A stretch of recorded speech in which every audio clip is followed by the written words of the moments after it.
Добре дошли в канала на Карпмания. Намираме се на езеро Кривина, сектор Макарата. Току-що нанесохме въдиците, разпънахме всичко и сега ще чакаме удари, като ловиме на дистанция между 40 и 50 метра тази вечер, само за ПВ, защото вятъра е страшно силен и няма как да захраниме с помба. Пък утре вече сутринта, ако е по-утихнал вятъра, ще вкараме с ракетата, ще нагласиме въдиците на едно място, тъй като в момента са пръснати само на ПВА, и да видим какво ще стане с нашия излет. Тук сме до сряда, сега е неделя 12. Тук сме до сряда, да видим 3 нощувки какво ще направим.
Ето и на какво ловиме.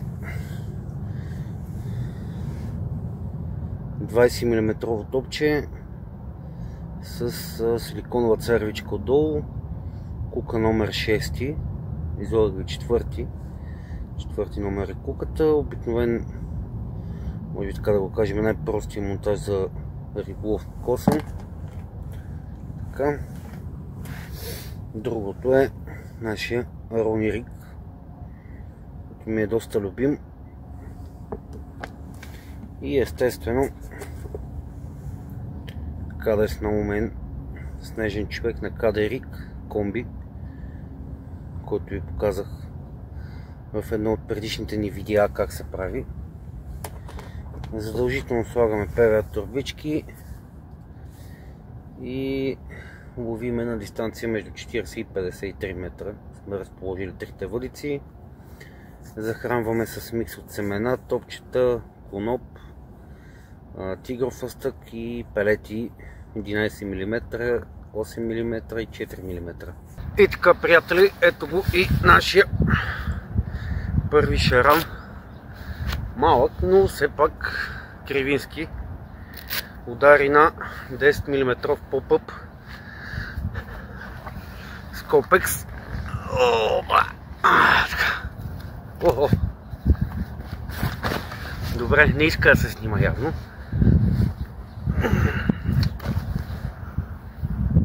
Ето го. Един красив, около 5 кг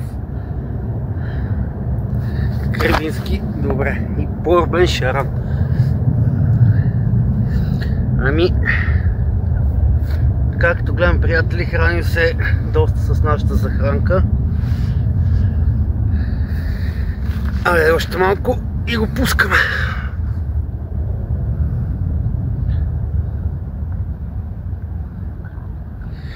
Хубаво е да третираме рибите с антибиотик.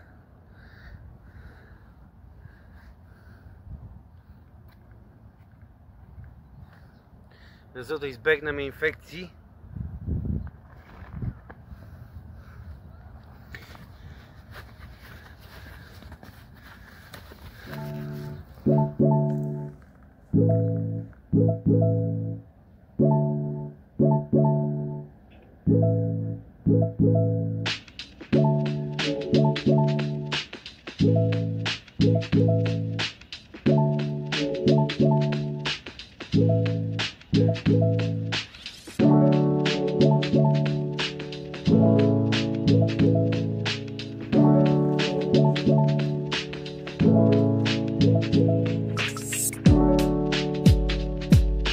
Така, приятелите, че удари втория шеран с тегло малко над 9 кг. И това не иска да се снима. Ето го. Гледайте каква красива уста. Голямо портале. Заби се в дървото. Тук има изсъхнало дърво, се заби в него. Едва го измъкнах и за тук 15 минутна борба успях да го изкарам. Наистина много добър екземпляр. Айде да го пускаме, да го пръскаме и да го пускаме да си ходи. Хубаво е, както казвам, всеки път опалеко. Тук няма да стане лесно, приятели.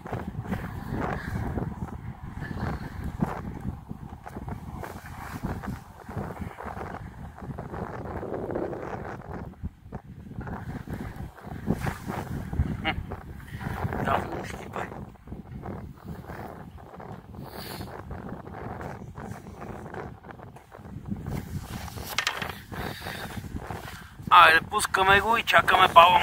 Така, приятели, точно 20 минути след като прехвърлихме въдицата, удари ето тази медена питка с тегло 9900 и въпреки това не можем да минем бариерата от 10 кг. Извинявам се, ако звука е лош, просто вятър е прекалено силен. 9900 красавеци. Пръскаме го и го пускаме да си ходи и чакаме следващия.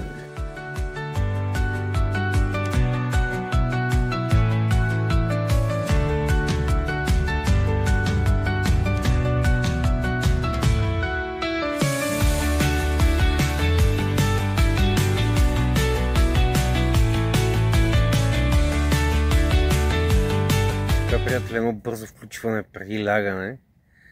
Току-що вятърът спря, отихна, водата се успокои. Надявам се да имаме удари нощеска. Прехвърлихме въдиците преди малко. Заредихме ги отново. Едната я преместихме, утре сутринта ще ви покажа къде. И надяваме се нощеска да има включвания, защото все още не можем да минем границата от 10 кг, която за сега поне изглежда трудно достижима. За тези от вас, които не знаят, имам едни обемни датчици, които засичат движение отвънка пред палатката, докато спя, нали, да ми е спокойно. Обаче последния час и половина две котки се гонят тук, си правят някакви работи и тия датчици се пообъркват през 3-4 минути, свирят и няма кръвтване. Опитах се да изгоня котките, не става, опитах се да им дам храна по-надалече, пак не става. Така че тази вечер сигурно ще подскачаме през всяко свиркане. Ама какво се прави? По-добре да скачаме през всяко свиркане, отколкото да се будим без въдици. Добро утро, приятели, това е вече, какво се прави? Втора сутрин, трети ден на езеро Кривина. Нощта беше доста спокойна, нямахме нито накълване. Като цяло вчера от 3 след обяд замлъкна всичко и нямаме докосване дори. Сега ще изпиеме кафенцето, ще захраниме, ще пренесеме въдиците. Времето е спокойно. Хладно е, но поне няма вятър. Типично карпи време. Надявам се, че ще успеем днес да фанем някой по-хубав екземпляр и да минем десетката. Ако успея, ще съм много щастлив, защото мога да ви го покача. Наистина голяма красота е тук. И спокойствие.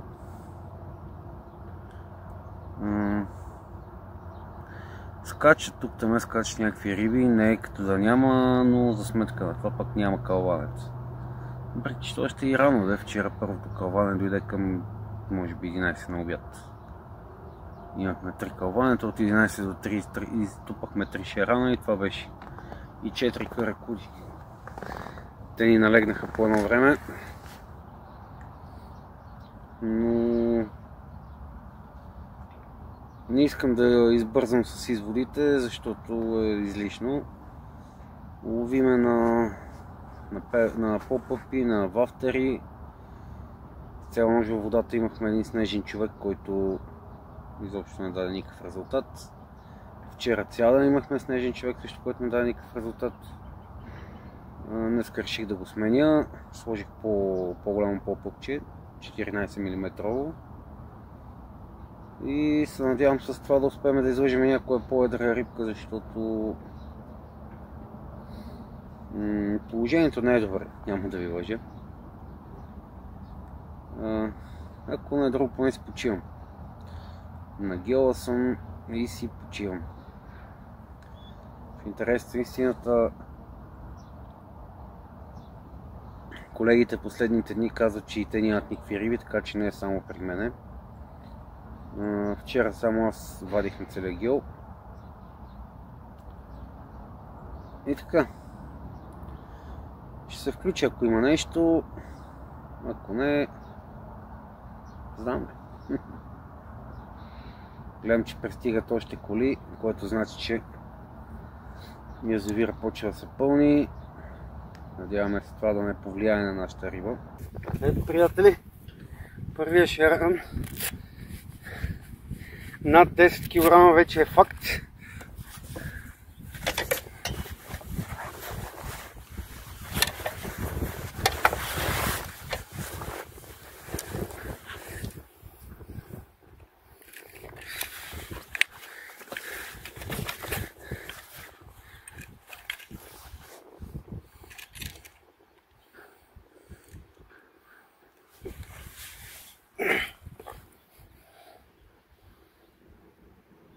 $12,700.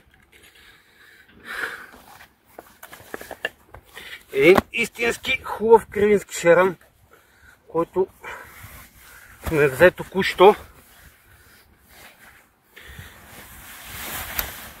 Не от най-фотогеничните, явно най-шевливите, на мен ще се падат се.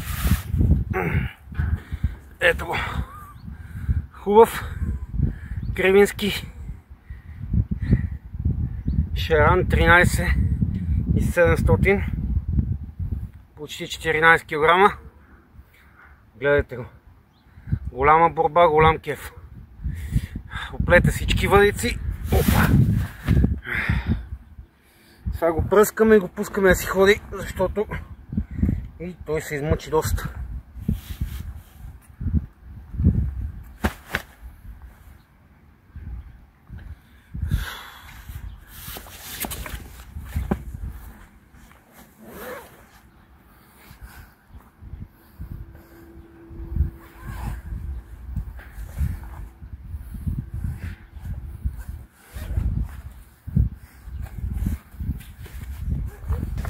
Така, ако се чуете какво правя си певета. Защото свършват вече, на привършване са. Стартирах с 30 бройки, останали са ми около 6-7. Тук сме до утре след обяд. И е редно малко да позабъркаме. Имаме готова смес. Съм си направил още преди да дойда. Просто трябва да ги навържиме. Малките симпатични бомбички на халва любимка. Вече и на кривина. Така. За тези от вас, които не знаят как се прави ПВА, ще покажа. Това е елементарно, но в същото време пък е много работещ метод за, особено като ползвате търсачка.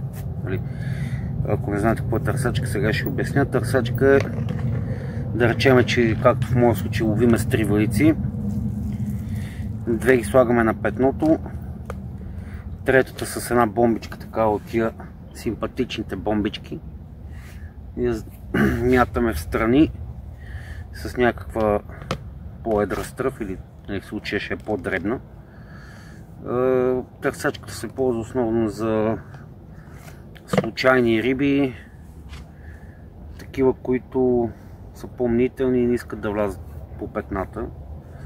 Много често търсачката всъщност ни дава и по едрите шарани. Имал съм немалко случаи, в които точно на нея ми удрят трофейни екземпляри. Затова никога не подценявам, винаги едната въйца си я правя търсачка. Как си правим ПВА-то? Имаме ПВА сета с мрежата, хващаме го, изсипваме си малко ПВА вътре. Някои колеги ползват фунийки, аз с ръка, ето така. Натъпкваме с тъпкачката. Хубаво е да пресоваме доколкото е възможно, защото така при разтварянето прави по-хубав облак. Турбичката избухва, на жаргон да го кажем избухва и създава много хубав облак у себе си, особено в случая както при мен имате ликвид и дребни частици, така в PVA Stick Mix става много добре. Връзваме един път, връзваме втори път и PVA-то е готово.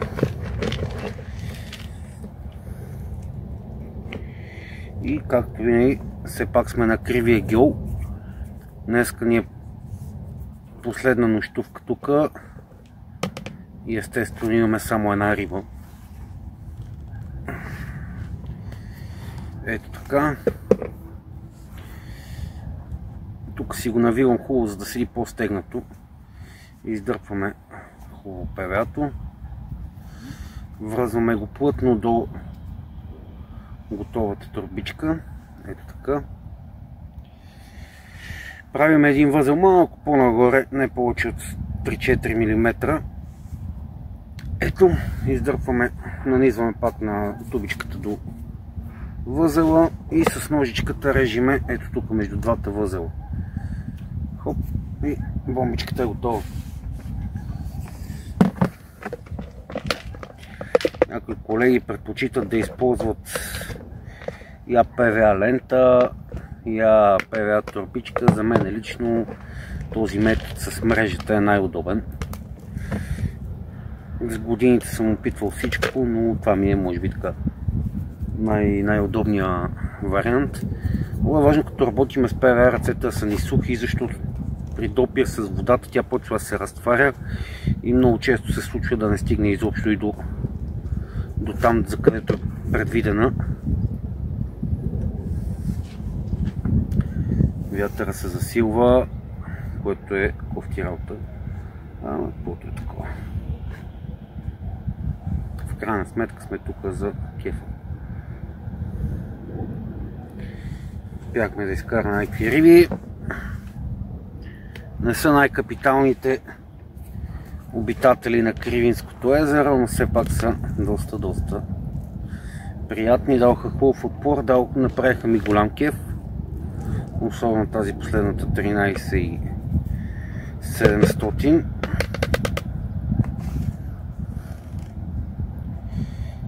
Тя беше доста добре.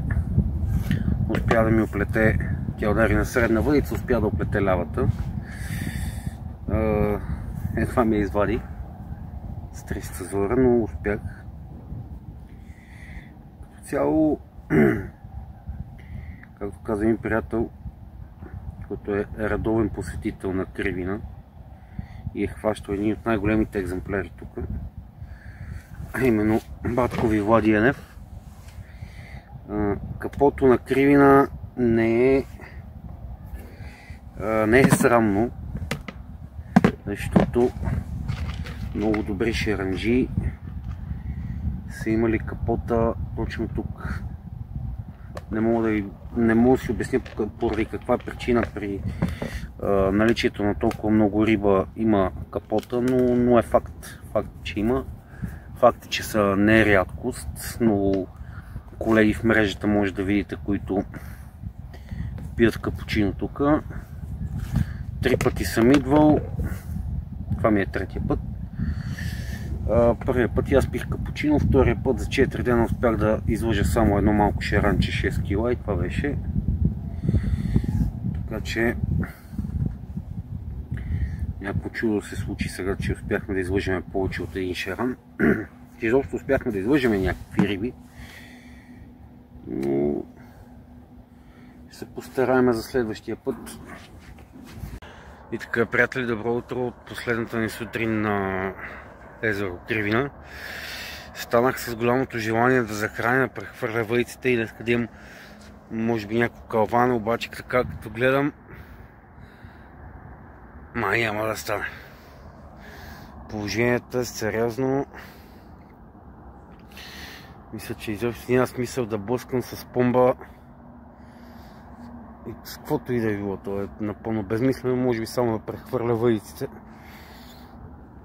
И това ще им сложа по едно ПВА и може и да не ги пипаме изобщо, това ще видим. Имаме риба отново.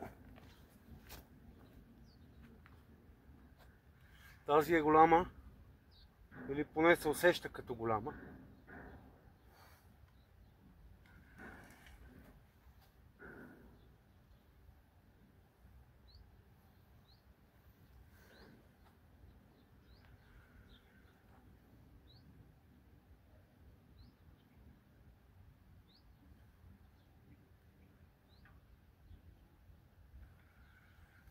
Изпраща ни както поискахме.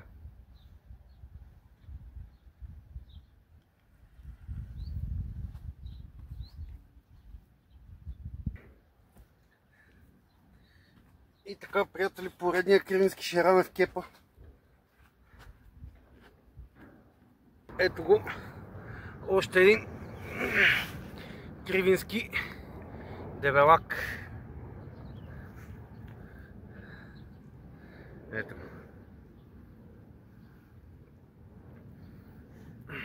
И така, приятели, ето че имахме с Лука да ни изпрати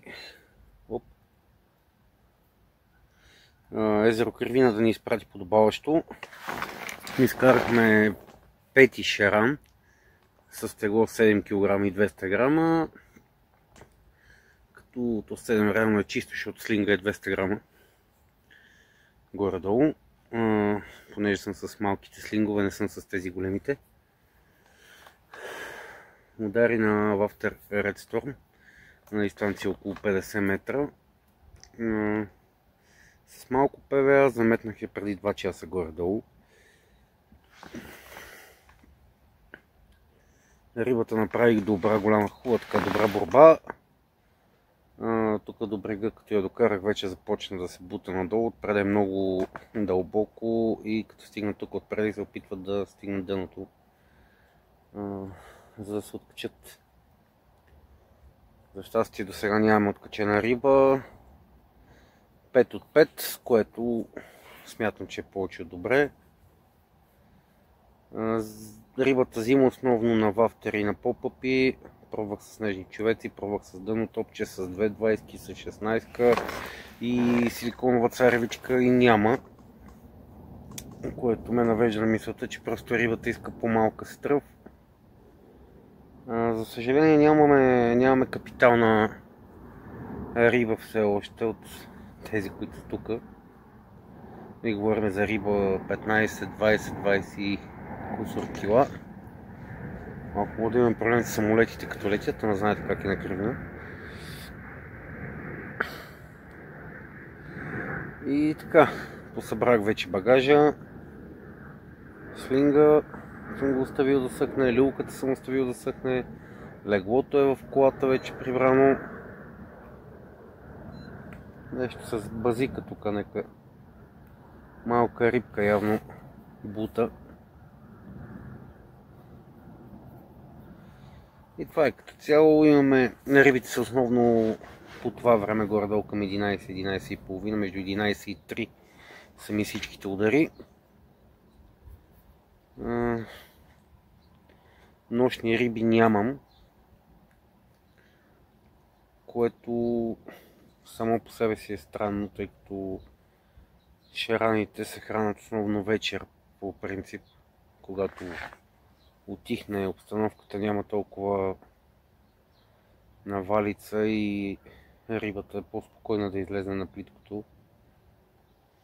Но важното е, че успяхме да излъжим 5 риби. Имаме още около 3 часа 4 на гела. Надявам се за това време да успеем да хванем още някой друг мустакатко. Този мога го нарека дежурния шеран, защото от понеделник, реално първия ни ден тук, до днес всеки ден към 11 имаме удар, с изключение на вчера, т.е. Вчера удара беше към 2. Към клипа ще приключа записките, които направих. И тук не знам дали ще се видят.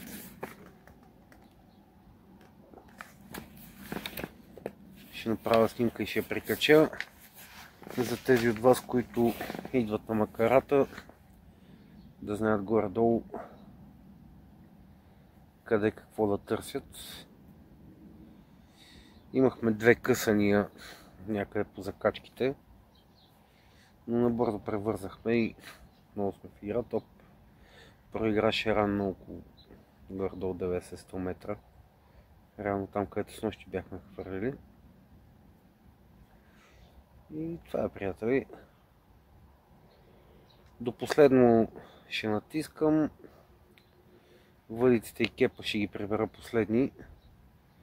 С малко събирам палатката, сакове, дрехи и така нататък. Ще подреда всичко до колата и последно прибирам въдиците, защото